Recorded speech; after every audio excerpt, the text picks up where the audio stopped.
Herkese merhaba. Bugünkü konumuz para hakkındaki sınırlayıcı düşüncelerimiz. Zengin hayat vizyonunun en temeli aslında mali zekadan gelir. Mali zekayı ortaya çıkarabilmek için öncelikle mali zekasızlığımızla savaşa girmemiz gerekiyor. Bunların en temeli para ile ilgili duyduğumuz olumsuz inanışlar. Para inançları tanım olarak bir kişinin para, zenginlik, finans ile ilgili tutumları ve davranışlarıdır.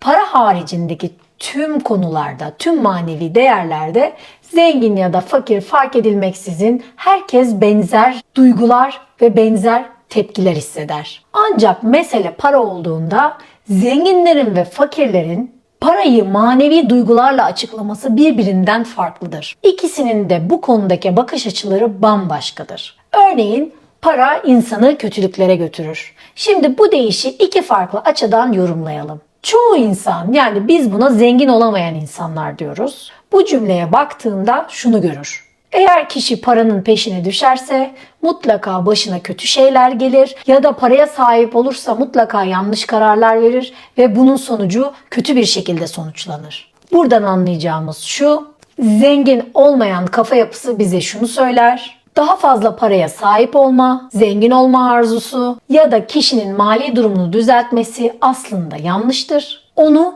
kötüye götürür. Diğer tarafta bunu zengin bakış açısıyla yorumlarsak, evet, para insanı kötülüklere götürür. Çünkü eğer mali olarak bilgisizseniz, yeterli teknik bilginiz yoksa ve zengin olmak için uğraşıyorsanız içine bürüneceğiniz şey hırstır. Ve hırs da sizi kötü şeyler yapmaya sevk eder. Para kötülüklerin temeli değil, mali bilgisizlik kötülüklerin temelidir. Başka türlü söylersek, zenginler paranın kötülüğün temeli olduğuna inanmazlar. Onlara göre insanoğlunun para için köle gibi çalışması ve kendi yarattığı kişisel borcunun kölesi olması asıl kötü olandır. Bunun yanında finansal düşüncelerimizi, paraya bakış açımızı sınırlayan en temel şeylerden biri yaşadığımız ya da çevremizde yaşanan olumsuz örneklerdir. Bizim başımızdan ya da çok yakınlarımızın başından mutlaka olumsuz ekonomik olaylar geçmiştir. Bunalımlı dönemler yaşamıştır, evini satmak zorunda kalmıştır, borçlu, harçlı, sıkıntılı günler geçirmiştir, belki çok büyük iflaslar etmiştir ya da borsaya girmiş, batmıştır. Yani bir şeyler yapmış, bir şeyler için uğraşmış ama sonu büyük bir üzüntüyle bitmiştir. Genel olarak işler istediğimiz gibi gitmediğinde bizler de değişiriz arkadaşlar. Her şeyden önce kim olduğumuz değişir. Daha fazla agresifleşiriz, daha fazla içimize doğru döneriz, kararırız, karamsarlaşırız. Bu dönemin kendine ait evreleri vardır. İlk olarak örneğin iflas ettiğimizde bunu kabul etmek istemeyiz. Bu iflas bayrağını çekene kadar ciddi anlamda çırpınır dururuz. Sonrasında büyük hayal kırıklıkları yaşarız. Kendimize olan özgüvenimizi sorgularız. Kendimizi defalarca suçlar, ah keşke bunu yapmasaydım der ve bir daha asla bunu yapmayacağım deriz. Hatta biri karşınıza geçiyorsa, başaramayacağımı bilmeliydim diyorsa, bilin ki ona verilen zarar çok uzun süre devam etmiştir. Bu olumsuz hava kendimiz de yaşasak, çevremiz de yaşasa bizi çok derin tesir altında bırakır. Bundan sonra vereceğimiz her türlü parasal kararda bu hikaye gözümüzde canlanır ya da çevremizden birileri sürekli bize bunu hatırlatmak yoluyla bizde sürekli paraya karşı bir korku yaratır. Peki doğru olan bu mudur? Doğru olan yaptığımız yanlışlardan sonra nasıl olsa başarısız olacağımı bilmeliydim gibi bir tutum mu sergilemek olur? Sizce zengin kafası buna böyle mi bakar? Sizce parasal olarak başarıya ulaşmış insanlar hayatlarında hiç iflas etmediler mi? Bugün dünyadaki başarılı örneklere bakarsanız hepsinin hayatında onlarca kez batma ve çıkma hikayeleri vardır. Nasıl okyanusta dev dalgalar varsa piyasalar da öyledir. Eğer siz kendi zengin hayatınızı oluşturmak istiyorsanız kendi gölünüzde ya da havuzunuzda yüzmekten çıkmak zorundasınız. Zamanı gelecek deniz bile sizi paklamayacak. O zaman gireceğiniz yer ne? Yüzeceğiniz yer ne? Okyanus olacak. Peki okyanusta dev dalgalar yok mu? Aynı okyanusta olan dev dalgalar gibi para piyasalarında da dev dalgalar vardır. İnişler olur, çıkışlar olur. Bu ekonomik sistemin, para kazanma sisteminin olağan bir sürecidir. Okyanusun dalgalarına yön veren nedir? Rüzgar ve güneş. Peki sizin dalgalarınıza yön veren ne?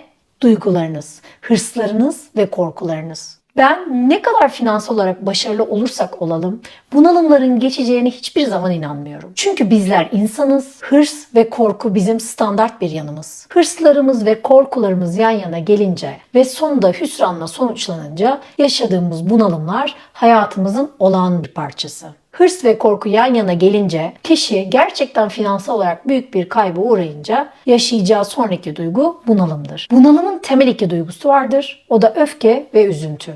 Kişi bu süreçte kendine doğru öfke duyar ve üzüntüler içini kaplar. Ekonomik bunalımlar bir çeşit duygusal bunalımlardır. İnsanlar kaybedince bunalıma girer. Peki ne yapacağız? Nasıl aşacağız bu olayı? Şöyle söyleyebilirim. Öncelikle parayla ilgili sınırlayıcı düşüncelerden arınmamız gerekiyor.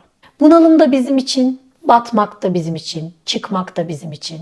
Bunu duygusal ve manevi değerlerle bağdaştırma işinden bir an önce kurtulmamız gerekiyor.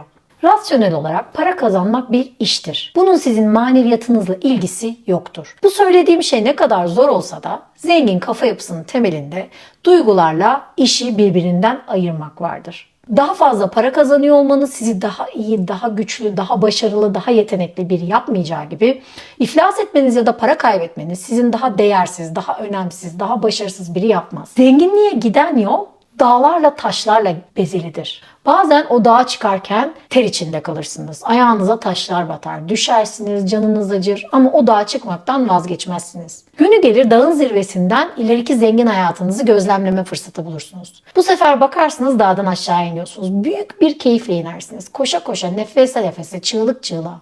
Ama zamanı gelir tepe taklak düşersiniz. Oyukların içine girersiniz. O oyuklardan çıkmaya çalışırsınız. Sonra gün gelir kendinize bir yol bulursunuz. Düştüğünüz çukurlardan çıkarsınız. Sonra karşınıza yeni bir dağ gelir.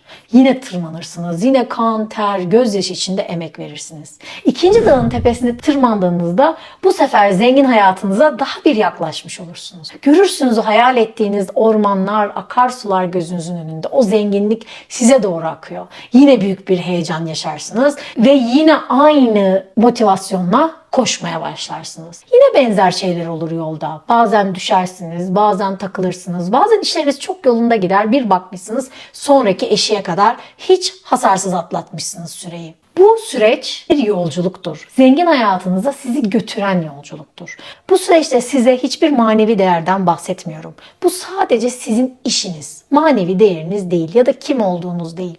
Ama şunu yaparsanız, bu yolculuğa çıkarken hazırlıklı olursanız, düşme ihtimalinize karşı yanınızda ilk yardım çantanız varsa ya da ayakkabılarınızı ona göre giyerseniz, bir tepeye çıktığınızda inişlerin olduğunu öngörerek, koşma tarzınızı ya da stilinizi ona göre değiştirirseniz, ne bileyim yani biraz daha bu konuda bilgi sahibi olursanız ve önlemler alabilirseniz bu süreci daha az yaralı atlatabilirsiniz. Bunun için biz finansal bilgi, finansal okuryazarlık ve finansal olarak inançları düzeltmeniz gerektiği konusunda defalarca size söylüyoruz. Sizin gözü kapalı bir şekilde o dağa zoraki tırmanmanızı istemiyoruz. Para konuşun, gözünüz açık, ayağınız yere basar şekilde emin adımlarla o zengin hayatınıza ilerleyin istiyoruz. Yine düşerim korkusundan, yine hayal kırıklığına uğrarım korkusundan, yine pişman olurum korkusundan, yine hayatımdaki birçok şeyi kaybederim korkusundan hayal kırıklıkları, düşmeler, başıma gelebilecek düşünmediğim krizler hepsi benim işimin ve hayat yolculuğumun bir parçası olarak düşündüğünüz an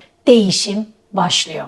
Buna hazır olduğunuz an dönüşüm sürecine girmişsinizdir demektir. Bu işin en zorlu ama en kolay yoludur. Biz aslında şu an ne yapmış olduk? Bunu biraz daha finansçı ve teknik dille söyleyeyim. Daha önceki aktif varlık videolarımı izleyenler varsa bileceklerdir. Bunu daha finansal bir terimle söylemek gerekirse kendimizi dönüştürerek ne yaptık? Hayal kırıklıklarını kendimize zarar veren pasif varlıktan çıkarıp bize para kazandıran aktif varlık haline getirdik. Artık hayal kırıklıklarımızdan kendimize ne çıkarıyoruz? Dersler çıkarıyoruz. Artık hayal kırıklıklarından kendimize ne çıkarıyoruz? Vazgeçmememiz gerektiğini çıkarıyoruz. Ne biliyoruz? Her sorunla birlikte bir fırsat doğar. Ve her sorunun altında bir nebze de olsa büyük bir bilgelik yatar. Oysa hayal kırıklıklarımız bizim pasif varlığımızken ne oluyordu?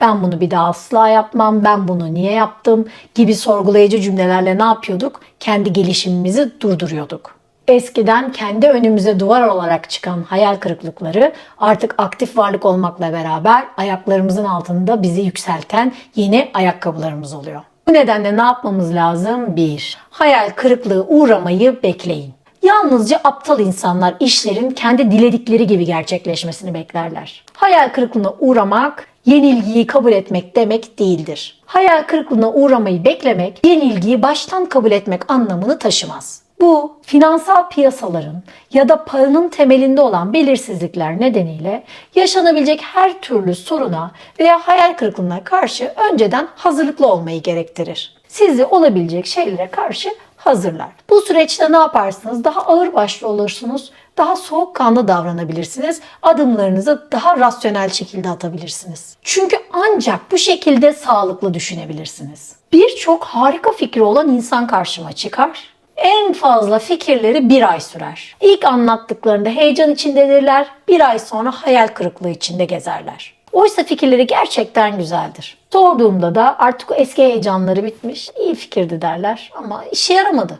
Aslında burada işe yaramayan fikri değil ki. Sadece bir şeyler bekliyordu, istediği gibi yolunda gitmedi ve hayal kırıklığına uğradı. Oysa hiçbir işle alakalı sonuçlarının ne olacağı önceden belli değildir. Biraz sebat, biraz sabır ve doğru bir planlama gerektirir. Bu süreçte birçok kez hayal kırıklığına uğrayacaksınız. Birçok kez başa dönmek zorunda kalabileceksiniz. Ama ne olursa olsun vazgeçmeyip uygulamaya koyduğunuzda, zorlandığınız yerde gerekli destekleri alabilecek B planlarınız olduğunda ne kadar hayal kırıklığına uğrarsanız uğrayın, ne kadar düşerseniz düşün, bir yerden bulup tekrar ayağa kalkabileceksiniz. Akıllı insanlar finansal başarının da, zengin hayatında, istediği şeyi başarmanın da zaman alacağını bilirler. Bu süreç içerisinde onlarca kez düşeceklerini, kalkacaklarını, hayal kırıklığına uğrayacaklarını göz önüne alırlar. Şöyle düşünürler ki yol bittiğinde, istediklerine ulaştıklarında verdikleri bütün emek için bu yaşadıkları fazlasıyla değerli olacak onlar için. Bu yüzden tavsiyem, böyle süreçler geçirdiğinizde hayal kırıklığına uğramayı kendiniz için çok normal bir süreç olarak görün.